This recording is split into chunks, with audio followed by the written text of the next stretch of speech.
अंतर्राष्ट्रीय बाल दिवस पर सूबे की राजधानी में बच्चों के अधिकारों से जुड़े हर मुद्दे पर सोमवार को गहन मंथन किया गया। पहली बार उत्तर प्रदेश में समागम समिट 2023 नाम से किए गए इस नवाचार के दौरान सरकार के साथ सिविल सोसाइटी और कॉर्पोरेट के प्रतिष्ठित प्रतिनिधि एक मंच पर बैठे और तय किया कि समन्वित प्रयासों से सूबे में बच्चों के हालात बदले जाएंगे। आयोजन के दौरान बाल श्रम, बाल तस्करी, बाल विवाह, बाल स्वास्थ्य और बाल पोषण जैसे मुद्दों पर पैनल डिस्कशन के बाद ठोस कार्ययोजना भी तैयार की गई। समागम समिट का शुभारंभ प्रदेश सरकार में उप मुख्यमंत्री ब्रिजेश पाठक ने किया। उन्होंने अपने संबोधन में कहा कि बच्चों के हितों के लिए सरकार पूरी तरह से प्रतिबद्ध है। समागम समिट का जो निष्कर्ष निकले उससे उन्हें अवश्य अवगत कराया जाए। बच्चों के हित में जो निष्कर्ष सामने आएंगे उनको लागू करने के लिए अगर सरकार को नीतियों में परिवर्तन करना पड़ा तो वह भी किया जाएगा। उन्होंने कहा कि बच्चों के साथ और बच्चों के लिए काम कर रहे स्वयंसेवी संगठनों के साथ बैठने के लिए भी सरकार हमेशा तैयार है। प्रधानमंत्री नरेंद्र मोदी के नेतृत्व में जन कल्याण के तमाम कार्यक्रम चलाए जा रहे हैं। उनकी प्रेरणा से चलाए गए कार्यक्रमों का ही असर है कि प्रदेश में मातृ शिशु मृत्यु दर को अपेक्षाकृत कम करने में सफलता हासिल हुई है। जन स्वास्थ्य की दिशा में अभी और भी कई महत्वपूर्ण कदम उठाए जा रहे हैं जिनमें यह समागम एक मार्गदर्शन की भूमिका निभाएगा। स्वयंसेवी संगठनों की भूमिका की सराहना करते हुए उप मुख्यमंत्री ने कहा कि उनके सुझावों पर उनके साथ बैठकर विचार किया जाएगा। आज उत्तर प्रदेश की राजधानी लखनऊ में सेफ सोसाइटी ने बच्चों के लिए समागम नाम से एक सेमिनार का आयोजन किया है। बच्चों के भविष्य के लिए जो हमारे ऐसे बच्चे हैं जिनको स्वास्थ्य संबंधी या अन्य व्यवस्थाएं कुछ कोट की नहीं मिल पाती, उसके लिए सभी एनजीओ को एक प्लेटफॉर्म पर इकट्ठा किया है। मैं सेफ सोसाइटी को बहुत बहुत शुभकामनाएं देता हूं और इस बात का भरोसा दिलाता हूं बच्चों के जीवन को आगे बढ़ाने के लिए कहीं भी कोई आवश्यकता होगी हमारी सरकार प्रतिबद्धता के साथ बच्चों के साथ है।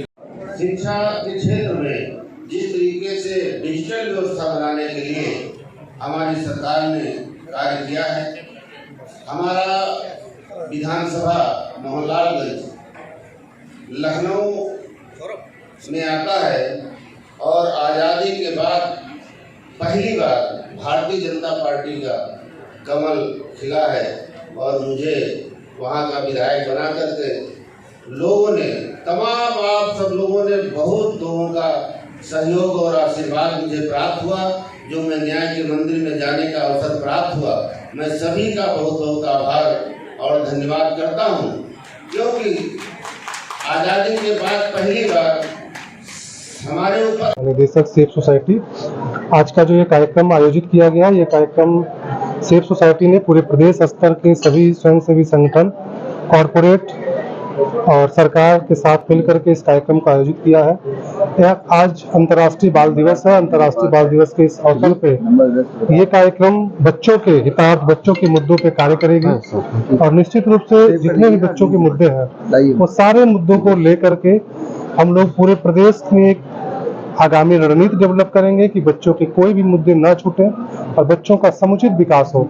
इस क्रम में हम लोगों ने आज ये समागम किया है। समागम सभी का समागम है और अभी इसमें अलग अलग पैनल डिस्कशन भी होने हैं। उस पैनल में हम लोग अलग अलग मुद्दों पे चर्चा करेंगे। चर्चा करने के बाद फिर हम लोग एक मांग पत्र बना करके कि पूरे प्रदेश के डेवलपमेंट में क्या क्या जरूरत है। हमारे बीच में इस प्रदेश के माननीय उप मुख्यमंत्री महोदय भी उपस्थित थे।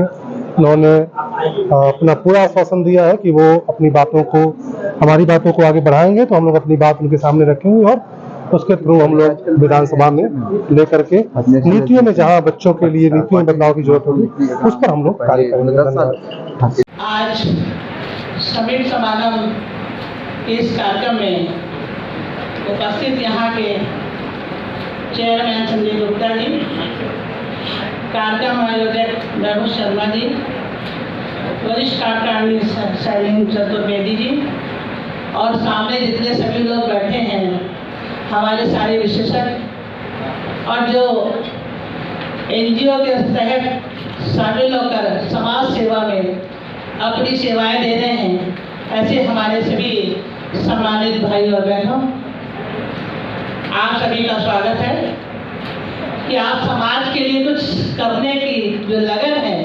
इसमें एक साथ एकत्रित होकर कुछ कर गुजरना चाह रहे हैं। अभी हम बैठकर विचारधाराओं से अवगत हो रहे थे, तो पैनल था, शिक्षा को लेकर था।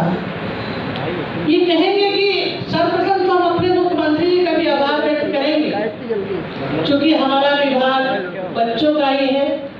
एक नया परिवर्तन उन्होंने सर्वप्रथम किया।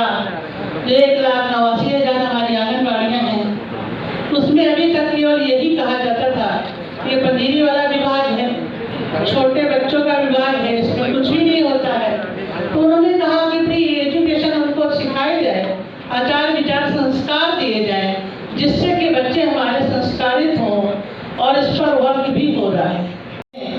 कभी कभी समय निकालकर जरूर देखें, पूरे गवर्नमेंट का प्रयास है और हम लोग भी पूरे प्रयासरत हैं कि प्रत्येक आंगनबाड़ी वर्कर से ये कहते हैं कि आप उनको सिखाएं और पढ़ाएं, वो संस्कार दें, जिससे कि हमारा बच्चा संस्कारवान बने और कम से कम एक अच्छा नागरिक बन जाए। माननीय प्रधानमंत्री जी, मुख्यमंत्री जी भी इस पे चिंतन किया करते हैं कि बेहतर भविष्य बच्चों का हो, ताकि आने वाले समय में हमारे देश के भविष्य बच्चे और जितने भी बेहतर से बेहतर उनकी व्यवस्था, शिक्षा की और स्वास्थ्य की पूरी जिम्मेवारी हमारी सरकार लेकर के बच्चों के अच्छे भविष्य की चिंता करती है, निरंतर उस पर कार्य भी करती है। और आज का कार्यक्रम मैं सेफ सोसाइटी के सभी पदाधिकारियों को, सभी एनजीओ को मैं बहुत बहुत आभार और धन्यवाद देता हूं कि ऐसे कार्यक्रम हमारे सभी लोगों को करने चाहिए, क्योंकि जो हमारे देश से जुड़ा हो और बच्चे हमारे देश के भविष्य से जुड़े हैं, ऐसे कार्यक्रम को करने वाले को मैं सभी को बहुत बहुत आभार और अभिनंदन और वंदन करता हूँ।